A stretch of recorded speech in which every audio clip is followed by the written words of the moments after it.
अस्सलाम वालेकुम दोस्तों। 13 अक्टूबर 2024 को हवाई टेक्नोलॉजी की दुनिया में एक इनकलाब बर्पा हो गया है। इस दिन एलन मस्क की जो कंपनी है स्पेस एक्स, जो खलाई टेक्नोलॉजी के ऊपर तजर्बात करती है और इसके ऊपर वर्किंग करती है, उन्होंने एक तजर्बा किया है जो कामयाब हुआ है। ये तजर्बा वो पिछले 5 साल से ट्राई कर रहे हैं, मगर वो नाकाम रहे। पहले इन्होंने ये तजर्बा फरवरी 2020 में किया, फिर अप्रैल 2020 में, फिर मई 2020 में, और उसके बाद दिसंबर 2020 में इन्होंने चौथी बार इसको ट्राई किया मगर नाकाम रहे।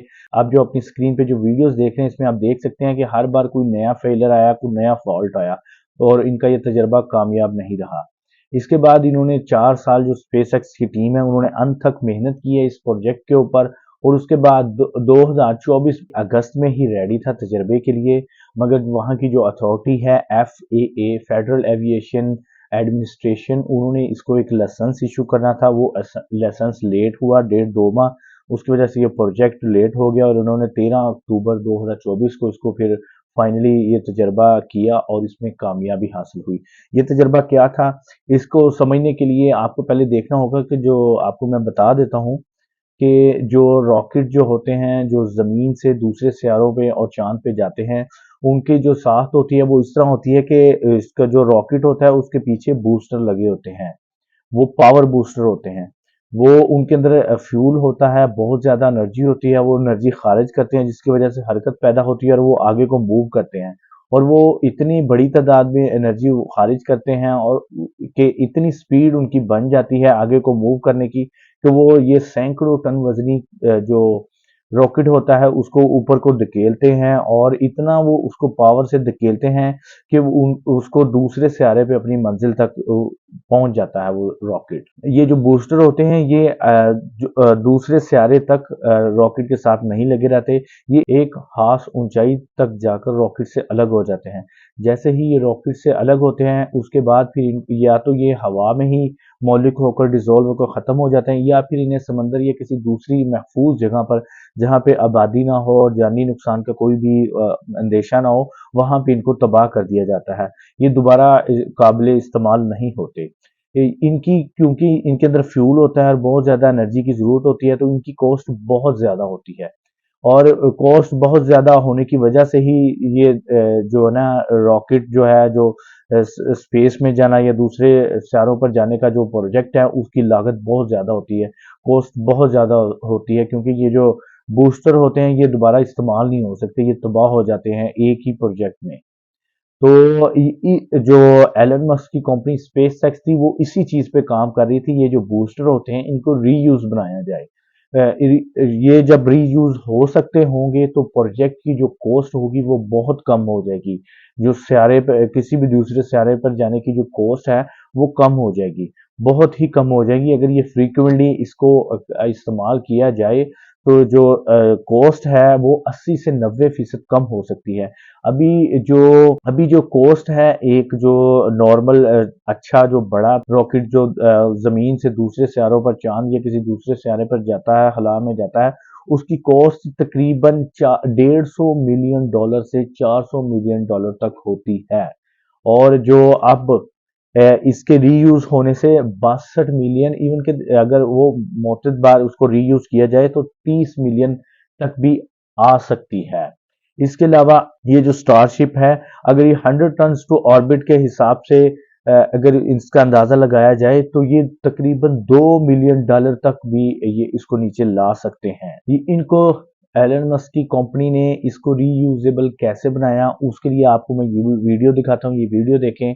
ये जो स्पेस में जा रहा था, ये जो रॉकेट जाते हैं स्पेस में, इनके आगे वाला हिस्सा एक ये होता है, ये आप अपनी स्क्रीन पर अब देख रहे हैं। ये जो नीचे है सिल्वर कलर का, ये बूस्टर है, इसके अंदर एनर्जी होती है, और वो जो ब्लैक कलर वाला ऊपर है वो रॉकेट है।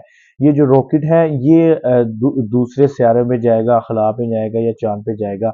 और ये जो नीचे सिल्वर कलर का बूस्टर लगा हुआ है, पावरफुल बूस्टर, ये इसका काम बस जो रॉकेट होता है उसको बस पुश करता है, थ्रो करता है, और फिर ये हाथ ऊंचाई तक जाके ये वापस आ जाता है। और ये जो स्टारशिप 5 जो प्रोजेक्ट था, ये जो रॉकेट था, इसका जो साइज है वो तकरीबन 400 फीट था, और इसका जो वजन था वो तकरीबन 22,70,000 किलो इसका वेट था।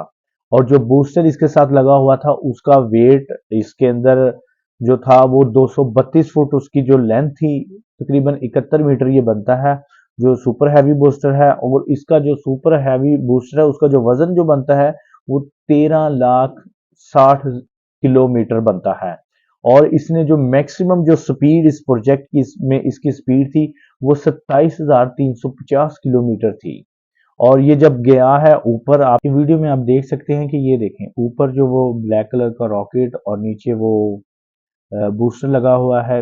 ये जब इन्होंने इधर से लॉन्च पैड से इसको लॉन्च किया, ये जो लॉन्च पैड है ये दरअसल जो टेक्सास का एक जो टाउन है बोका चिका, ये वहाँ पर था। और वहाँ का जो लोकल टाइम है 7:25 ए एम सुबह के टाइम पे इन्होंने इस इतवार वाले दिन इसको लॉन्च किया, इसको स्टार्ट किया लॉन्च पैड से। और ये देखें आप जब ये हवा में गया उसके बाद अब नीचे आप इसकी स्पीड भी देख रहे हैं। अभी चूंकि ये जो बूस्टर है ये रॉकेट के साथ ही जुड़ा हुआ है और दोनों की स्पीड आप अपनी स्क्रीन पे राइट साइड पे जो रॉकेट है उसकी स्पीड देख रहे हैं और लेफ्ट साइड पे ये जो बूस्टर है उसकी स्पीड देख रहे हैं।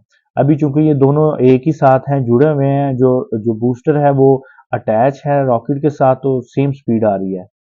और जैसे ही ये अपनी एक खास मुकाम तक जब जहां तक जो जो बूस्टर था इसने रॉकेट को थ्रो करना था वहां तक पहुंचा, तो उसके बाद ये जो बूस्टर था वो ये रॉकेट से डी अटैच हो गया।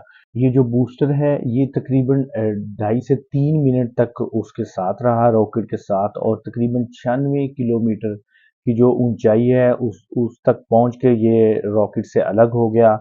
उसके बाद ये जो रॉकेट था इसको सेफली इन्होंने जो इंडियन ओशन है वहां पे इसको लैंड करवाया, और जो बूस्टर था उसको वापस ही लॉन्च पैड पे ही इन्होंने लैंड करवाया। ये डी अटैच होने के बाद ये वापस जमीन पर आया, इसको उन्होंने कंट्रोल किया और कंट्रोल करने के बाद इसको वापस उसी लॉन्च पैड पर जो जो दो बाजू बने हुए थे जिनको वो चॉपस्टिक कहते हैं उनके अंदर इसको इन्होंने सेफली लैंड करवाया और उसको कैच किया।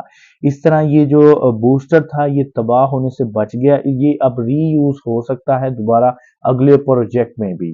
और ये जो संगे मील है ये इतना बड़ा संगे मील है और ये इतना बड़ा प्रोजेक्ट कामयाबी मिली है कि इससे जो इंसान का जो सफ़र है दूसरे सियारों में वो बहुत ही जो ना उसकी कॉस्ट कम हो जाएगी, और जैसे ही उसकी कॉस्ट कम हो जाएगी तो उसका जो सफ़र है वो आसान हो जाएगा, और उसका वो सफ़र बिल्कुल ऐसे ही हो जाएगा जैसे बंदा एक बरे आज़म से दूसरे बरे आज़म तक जाता है। इस तरक्की से इंसान जो है दूसरे सितारों पर कमर डालने के बहुत ही करीब पहुंच चुका है।